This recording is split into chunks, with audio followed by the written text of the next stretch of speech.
प्यारे बच्चों, मैं अंकित पांडे आप सबका आपके प्यारे सी YouTube channel Pandey study classes पर स्वागत करता हूं। आज हम लोग केमिस्ट्री स्टार्ट करने चल रहे हैं और सबसे पहले केमिस्ट्री में हम लोग बेसिक बातें करेंगे कि केमिस्ट्री कैसे क्या होती है, कैसे इसमें कंपाउंड्स बनते हैं, क्या होता है, NaCl कैसे बना, Na2Cl क्यों नहीं बना, NaCl2 क्यों नहीं बना, या फिर CaCl2 बनता है तो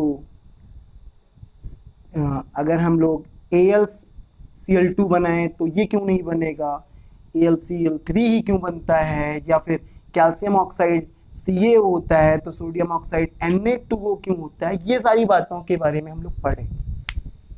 तो देखें, अगर हम लोग केमिस्ट्री सीखना चाहते हैं, केमिस्ट्री समझना चाहते हैं, कुछ बच्चे कहते हैं कि सर मुझे केमिस्ट्री समझ में नहीं आती है, तो केमिस्ट्री सीखने और समझने के लिए सबसे पहले ज़रूरत इस बात की है कि आपको एटॉमिक नंबर आने चाहिए, तत्वों के परमाणु क्रमांक आने चाहिए, एटॉमिक मास आना चाहिए, एटॉमिक मास अर्थात परमाणु द्रव्यमान आना चाहिए, मोल कॉन्सेप्ट आपको आने चाहिए। मोल कॉन्सेप्ट क्या होता है? मोल कॉन्सेप्ट से हम लोग सवालों को केमिस्ट्री की आसानी से लगा सकते हैं, किसी भी टाइप के सवाल को हम लोग सॉल्व करते हैं। फिर उसके बाद आपको पीरियोडिक टेबल आना चाहिए, और पीरियोडिक टेबल तो बड़ा फैक्टर, बड़ा रोल रखता है आपको केमिस्ट्री पढ़ने में। और फिर इलेक्ट्रॉनिक कन्फिग्रेशन आना चाहिए, इलेक्ट्रॉनिक विन्यास, कैसे किसी एलिमेंट्स के इलेक्ट्रॉनिक विन्यास किए जाते हैं, ये सारी बातें मुझे पता होनी चाहिए। और केमिकल बॉन्डिंग, कैसे कौन सा एलिमेंट किस एलिमेंट के साथ किस टाइप का बॉन्ड बनाएगा, किस एंगल पे बनाएगा और कौन सा बॉन्ड होगा, ये सारी बातें आपको पता होनी चाहिए। कितनी प्रबलता से जुड़ेगा, दुर्बल होगा या फिर प्रबल बॉन्ड बनेगा, ये सारी बातें भी हम लोग सीखेंगे। एटॉमिक नंबर मतलब होता है बच्चों किसी भी परमाणु के परमाणु नाभिक में उपस्थित प्रोटॉनों की संख्या से। किसी भी परमाणु के परमाणु नाभिक में जितने प्रोटॉन उपस्थित होते हैं, जितने भी प्रोटॉन उपस्थित होते हैं, उसे ही हम लोग क्या कहते हैं, उसका परमाणु क्रमांक कहते हैं, एटॉमिक नंबर कहते हैं। और जितने प्रोटॉन उपस्थित होंगे उतने ही इलेक्ट्रॉन उस परमाणु में भी होंगे। और फिर एटॉमिक मास होता है किसी भी परमाणु के नाभिक में उपस्थित प्रोटॉनों और न्यूट्रॉनों की संख्या का योगफल। अर्थात किसी भी परमाणु के नाभिक में जितने प्रोटॉन और जितने न्यूट्रॉन उपस्थित होते हैं, उनको जोड़ने के बाद जो है वही क्या कहलाता है, परमाणु भार अर्थात परमाणु द्रव्यमान कहलाता है, एटॉमिक मास कहलाता है। मोल कॉन्सेप्ट, एटॉमिक मास का यूज करके हम लोग मोल कॉन्सेप्ट निकाला करते हैं। मोल कॉन्सेप्ट में आप किसी भी एक मोल में कितने परमाणु हुआ करते हैं ये भी आप पढ़ेंगे। 6.022 10 की पावर 23 परमाणु होते हैं किसी भी एक मोल में, किसी भी पदार्थ के एक मोल में, किसी भी यौगिक के एक मोल में।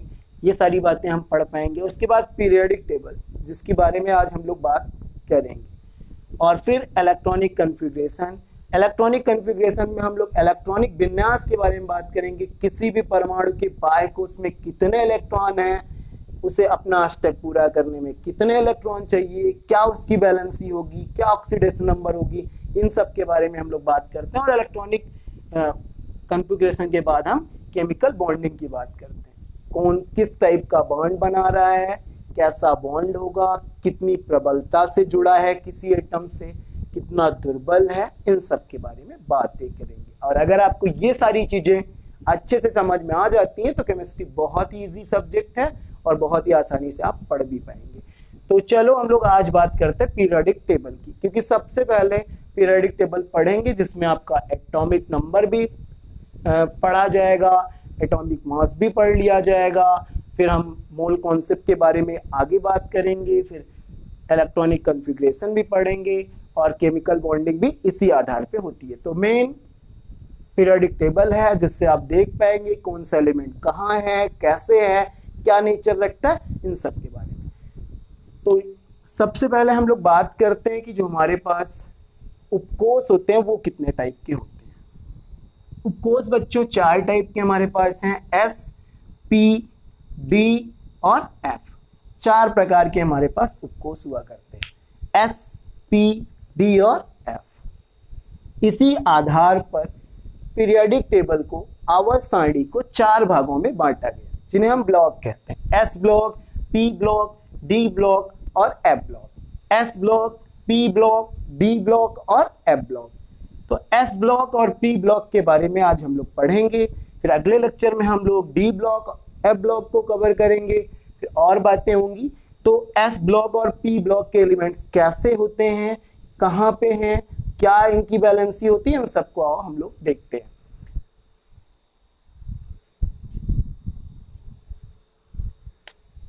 तो S ब्लॉक में बच्चों फर्स्ट ए और सेकंड ए ग्रुप हुआ करते हैं। फर्स्ट ए में कौन कौन से एलिमेंट रखे हैं, हाइड्रोजन है, लिथियम है, सोडियम है, पोटेशियम है, रुबिडियम है, सीजियम है और फ्रांसियम है। Hydrogen, lithium, sodium, potassium, rubidium, caesium और फ्रांसियम। तो हाइड्रोजन इसमें मेटल नहीं है, अधातु है और सारे के सारे तत्व क्या हैं, धातु हैं। तो हाइड्रोजन को छोड़ के सारे के सारे तत्व क्या हैं, धातु हैं। सभी तत्व क्या हैं, धातु हैं। Lithium, sodium, potassium, rubidium, caesium और फ्रांसियम। और इसकी ट्रिक क्या होती है, फर्स्ट ग्रुप के एलिमेंट्स को हम कैसे याद करते हैं, तो आप देखें, है लीना की रब से फरियाद, है लीना की रब से फरियाद, ये इसकी ट्रिक है। एक ट्रिक और भी हम लोग देख सकते हैं, हमारे लिए ना करो रब से फरियाद, हमारे लिए ना करो रब से फरियाद। हम खुद ही कर लेंगे, कि हम खुद ही कर लेंगे। तो आप देख सकते हैं सेकेंड ए ग्रुप के एलिमेंट्स क्या हैं, बेरिलियम है, मैग्नीशियम है, कैल्शियम है, स्ट्रोंशियम है, बेरियम है और रेडियम है। Beryllium, magnesium, calcium, strontium, barium और radium. Beryllium, magnesium, calcium, strontium, barium और रेडियम, ये एलिमेंट सेकेंड ए ग्रुप के हैं। और इनकी ट्रिक क्या होती है, बेटा मागे कार स्कूटर बाप राजी, बेटा मागे कार स्कूटर बाप राजी। तो क्योंकि BMW का जमाना है तो बाप स्कूटर और कार से कोई दिक्कत नहीं है, वो भी खरीदने के लिए राजी है। तो बेटा मांगे कार स्कूटर बाप राजी। फिर उसके बाद इसके बीच में D ब्लॉक है। D ब्लॉक हमको पढ़ना नहीं है आज, और P ब्लॉक के बारे में हम लोग बात करेंगे। P ब्लॉक एलिमेंट्स क्या क्या है, तो third A, fourth A, fifth A, six A, seventh A और 8 और 0 ग्रुप में एलिमेंट्स हैं P ब्लॉक के। तो थर्ड ए ग्रुप के जो एलिमेंट हैं उसमें कौन कौन से एलिमेंट्स रखे गए हैं, तो देखिए आप, बोरान, एल्यूमिनियम, गैलियम, इंडियम और thallium. Boron, aluminium, gallium, indium और थैलियम। तो इसकी क्या ट्रिक होती है, बैगन, आलू, गाजर इन थाली, बैगन, आलू, गाजर इन थाली। और फोर्थ ग्रुप में जो एलिमेंट रखे गए हैं उसमें कौन कौन से हैं, कार्बन है, सिलिकॉन है, जर्मेनियम है, स्टेनस और लेड अर्थात प्लम्बम है। पीबी कांच, हम शीशा कहते हैं, लेड इसका लैटिन भाषा में प्लम्बम नाम है तो प्लम्बम ही कहते हैं। तो आप देखें, carbon, silicon, germanium, stannous, lead. Stannous tin होता है, टिन। आप देखें इसकी ट्रिक क्या है, इसकी कई ट्रिकें हैं। तो पहली ट्रिक हम लोग देखते हैं, काशी जी सन की पागल, काशी जी सन की पागल, एक ट्रिक ये है। और दूसरी ट्रिक, कहे शिव जी, कहे शिव जी सुनो पार्वती, कहे शिव जी सुनो पार्वती, ये भी ट्रिक है। तो आप देख सकते हैं फिफ्थ ए ग्रुप में कौन कौन से एलिमेंट हैं, नाइट्रोजन, फास्फोरस, आर्सेनिक, एंटीमनी और विस्मथ। नाइट्रोजन, फास्फोरस, आर्सेनिक, एंटीमनी और विस्मथ। इसकी क्या ट्रिक होती है, नाना पाटेकर। नाना पाटेकर को आप जानते ही हैं, एक्टर। नाना पाटेकर, ऐश्वर्या, ऐश्वर्या भी एक्टर हैं और सब बिंदास, एक्टर तो बिंदास होते ही हैं। तो आप देखें नाना पाटेकर, ऐश्वर्या सब बिंदास, नाना पाटेकर, ऐश्वर्या सब बिंदास। तो ये ट्रिक रही है। और सिक्स ग्रुप में जो एलिमेंट्स हैं वो कौन कौन से हैं, ऑक्सीजन, सल्फर, सेलेनियम, टेलेनियम और पोलोनियम। ऑक्सीजन, सल्फर, सेलेनियम, टेलेनियम और पोलोनियम। इनकी क्या ट्रिक है, ओ स्टाइल से टीपो, ओ स्टाइल से टीपो। क्योंकि आजकल जब एग्जाम हो रहे हैं तो इसमें वॉइस रिकॉर्डर, कैमरा ये सब लगा रहता है। तो अगर कोई बच्चा नकल कर रहा है, चीटिंग कर रहा है, तो उसे हम क्या कहेंगे, कहेंगे ओ स्टाइल से टीपो, नहीं तो क्या होगा, इन्वेस्टिगेट हो जाओगे। अब हम लोग बात करते हैं सेवंथ ए में कौन कौन से एलिमेंट हैं, फ्लोरीन, क्लोरीन, ब्रोमीन, आयोडीन और astatine. Fluorine, chlorine, bromine, iodine, astatine. तो देखें इसकी क्या ट्रिक होती है, फिर कल बाहर आई आंटी, फिर कल बाहर आई आंटी। और जीरो ग्रुप में कौन कौन से एलिमेंट हैं, helium, neon, argon, krypton, xenon और radon. Helium, neon, argon, krypton, xenon और रेडॉन। तो इन्हें हम अक्री गैस भी कहते हैं, नोबेल गैसेस।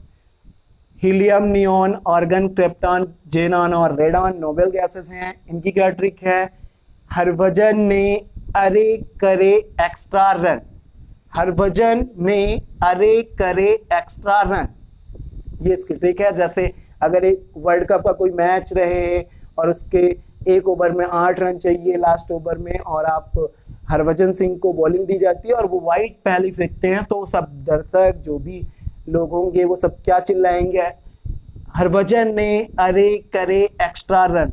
बहुत गुस्से में आके सब दर्शक क्या करेंगे, हरभजन के ऊपर गुस्सा दिखाएंगे, हरभजन ने अरे करे एक्स्ट्रा रन। और इसकी एक ट्रिक होती है, हीना, नीना और करीना। हीना, नीना और करीना का अपने मन से जोड़ रहे हैं, एक्सरे रंगी का। एक्सरे क्या, रंगी, क्योंकि एक्सरे अब दो टाइप का है, ब्लैक एंड व्हाइट और कलर्ड। तो हीना, नीना और करीना का एक्सरे क्या है, रंगीन है। ये सब ट्रिक है इसके याद करने की, एस ब्लॉक और पी ब्लॉक की। अब हम बात करते हैं कि इन सब एलिमेंट्स का यूजेस क्या है, पीरियोडिक टेबल का यूज कैसे करते हैं, तो थोड़ा हम लोग इनके बारे में भी बात करते हैं।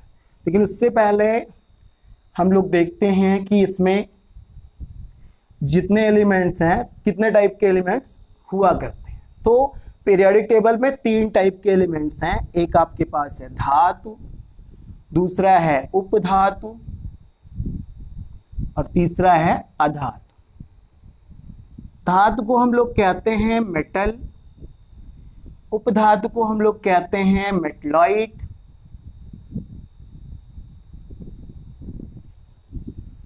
और अधातु को हम लोग कहते हैं नॉन मेटल।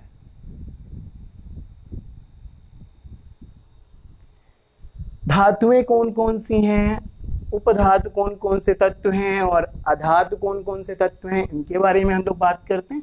तो सबसे पहले हमको उपधातु के बारे में जानना होगा। उपधातु कौन कौन से, अगर आप उपधातु को जान गए तो आप धातु और अधातु को अपने आप ही अलग कर लेंगे। तो देखें, बोरान से स्टार्ट करें और ऐसे जाए। तो बोरान, सिलिकॉन, फिर आर्सेनिक, टेलेनियम, एस्टाडीन, और उसके बाद सिलिकॉन के नीचे जर्मेनियम और एंटीमनी, एएस के नीचे। ये 7 एलिमेंट क्या हैं, उपधातु। कई लोग पोलोनियम को भी उपधातु कहा करते हैं, क्योंकि पोलोनियम में भी धातु और अधातु के लक्षण पाए जाते हैं, लेकिन पोलोनियम में धात्विक लक्षण बहुत ज्यादा पाया जाता है। इस कारण से अधात्विक लक्षण कम पाया जाता है, इस कारण से हम धातु में ही रखा करते हैं, उपधातु नहीं कहते हैं। वैसे सेलेनियम भी है ऐसी, इसमें भी उपधातु ना लिखने का कारण है क्योंकि इसमें अधात्विक लक्षण बहुत ज्यादा मात्रा में और धात्विक लक्षण बहुत ही कम मात्रा में पाए जाते हैं। इस कारण से हम क्या कहते हैं, अधातु कहते हैं, उपधातु नहीं कहते हैं। कुछ लोग इन दोनों को भी उपधातु के श्रेणी में गिना करते हैं, लेकिन ये सही नहीं है कि यहाँ से आप इनको काउंट करें। तो देखें, आपने 7 एलिमेंट्स को उपधातु कहा, मेटलॉइड कहा। अब इसके मेटलॉइड के लेफ्ट साइड में क्या है, धातुएं हैं। तो इनके लेफ्ट साइड में पीरियोडिक टेबल में जो भी एलिमेंट होंगे वो क्या होंगे, मेटल होंगे, और राइट साइड में जो भी एलिमेंट होंगे वो क्या होंगे, नॉन मेटल होंगे, अर्थात अधातु होंगे। तो आपको दिख ही रहा है ये क्या है, कार्बन क्या है, आपसे पूछा जाए तो आप कहेंगे अधातु है। ब्रोमीन क्या है, अधातु है। सल्फर क्या है, अधातु है। तो इधर साइड के जो भी एलिमेंट दिख रहे हैं मेटलॉइड के वो क्या हैं, अधातु है। और इस साइड के जो भी एलिमेंट पीरियोडिक टेबल में होंगे वो सब क्या होंगे, धातु होंगे, मेटल होंगे। अब कहेंगे sir D block, yes D block हमने आपको बताया एस ब्लॉक और पी ब्लॉक के बीच में ही डी ब्लॉक है, और डी ब्लॉक के एलिमेंट्स भी तो लेफ्ट साइड में पड़ेंगे मेटलॉइड की, वो सारे एलिमेंट भी क्या होंगे, मेटल होंगे। वो सारे एलिमेंट क्या होंगे, मेटल होंगे। तो डी ब्लॉक के सभी एलिमेंट क्या हैं, मेटल हैं। और मेटलॉइड आपने देख ही लिया और नॉन मेटल भी आपने देखा।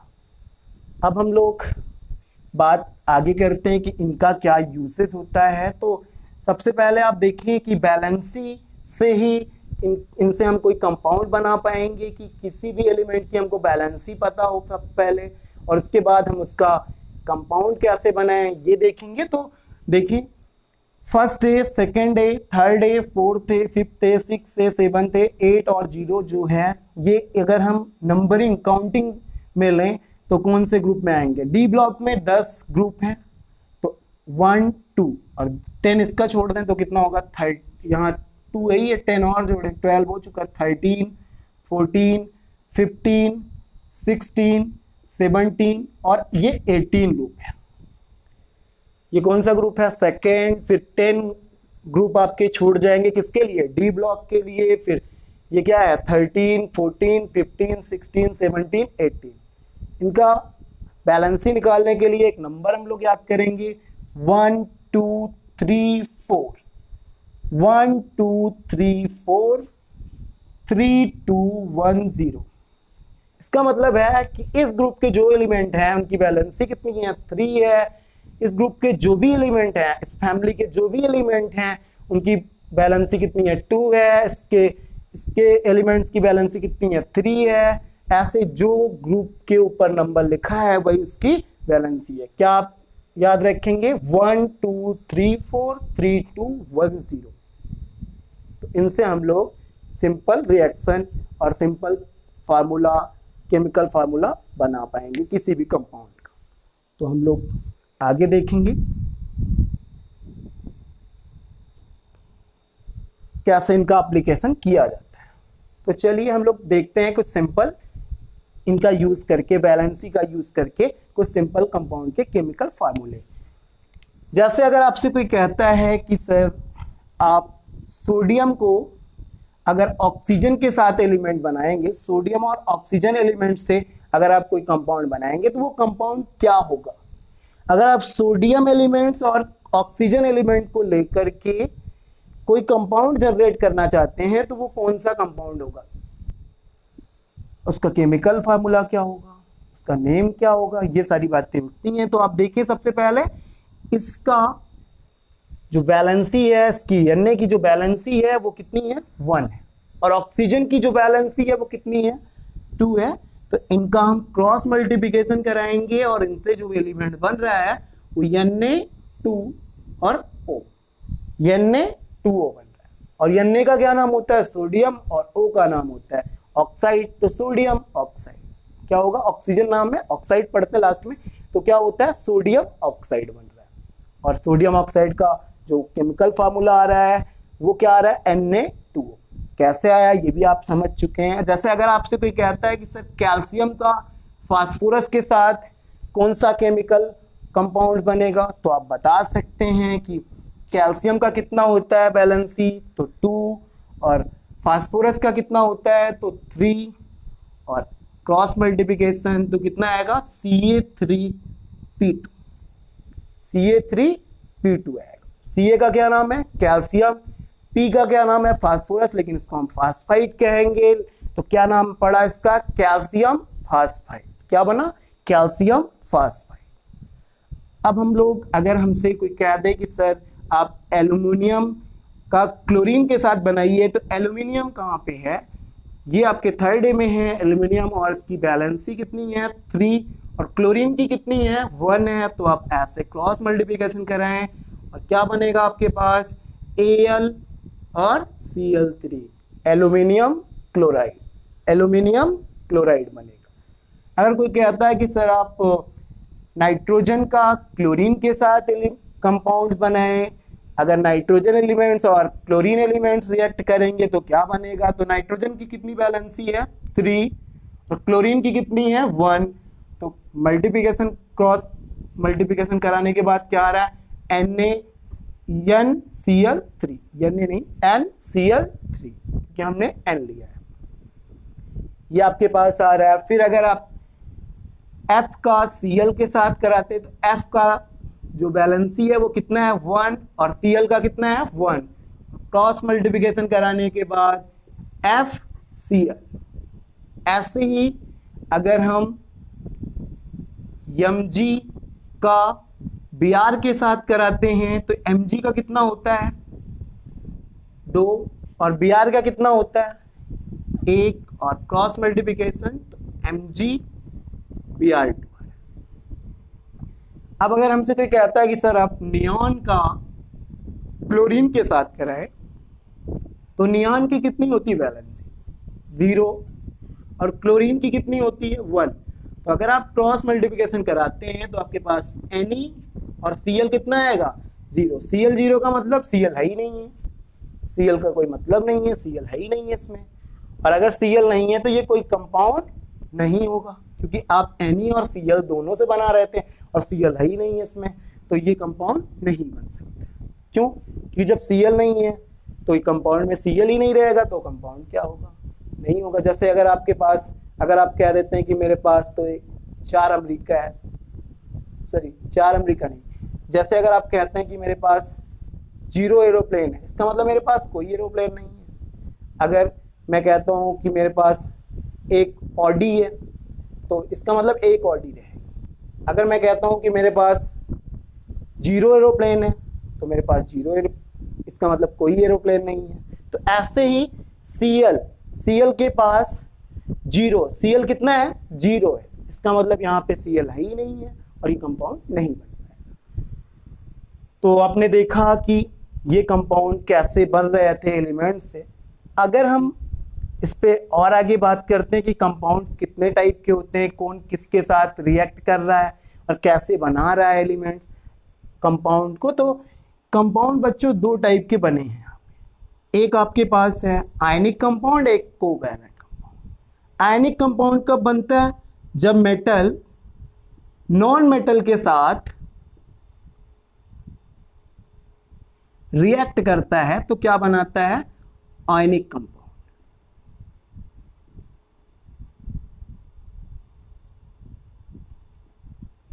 और जैसे Na क्या है मेटल है, क्योंकि आप देख रहे हैं Na क्या है मेटलॉइड के लेफ्ट साइड में है, तो Na क्या है मेटल, और O क्या है नॉन मेटल, और ये दोनों एक दूसरे के साथ रिएक्ट कर रहे हैं तो क्या बना रहे हैं आप Na2। इसका मतलब Na2 कौन सा कंपाउंड है आयनिक कंपाउंड है।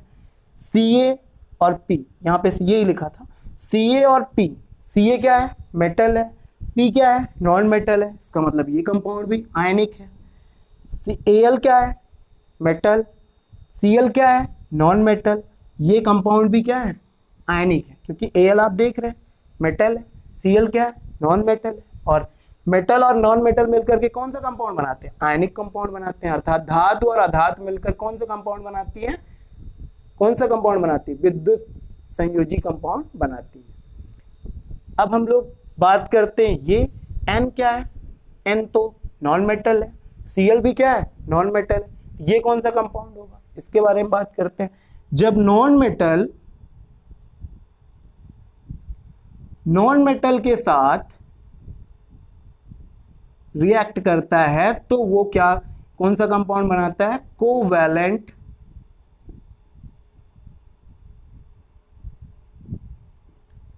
कंपाउंड बनाता है। तो ये कौन सा कंपाउंड है? कोवैलेंट कंपाउंड है। ये अब क्या है? Non metal. Cl क्या है? Non metal. ये कौन सा कंपाउंड है? Covalent compound. Mg क्या है? Mg क्या है? मेटल। और Br क्या है? Non metal. ये MgBr2 कौन सा कंपाउंड है? आयनिक कंपाउंड है। और ये कंपाउंड बना ही नहीं। अगर हम बात करते हैं कि सर मेटल और मेटल जब रिएक्ट करते हैं तो कौन सा कंपाउंड बनेगा? तो मेटल और मेटल से कोई कंपाउंड नहीं बने। मेटल और मेटल कभी भी जुड़ करके कोई कंपाउंड नहीं बना सकते। मेटल और नॉन मेटल मिलेंगे तो आयनिक कंपाउंड, अगर नॉन मेटल मिलेंगे तो कोवैलेंट कंपाउंड, और मेटल से कोई कंपाउंड नहीं बनेगा। तो ये रही हैं बेसिक बातें जिस पे हम लोगों ने आज पढ़ा। तो अगले लेक्चर में हम लोग फिर मिलेंगे, तब तक आप पढ़ाई करते रहे। All the very best.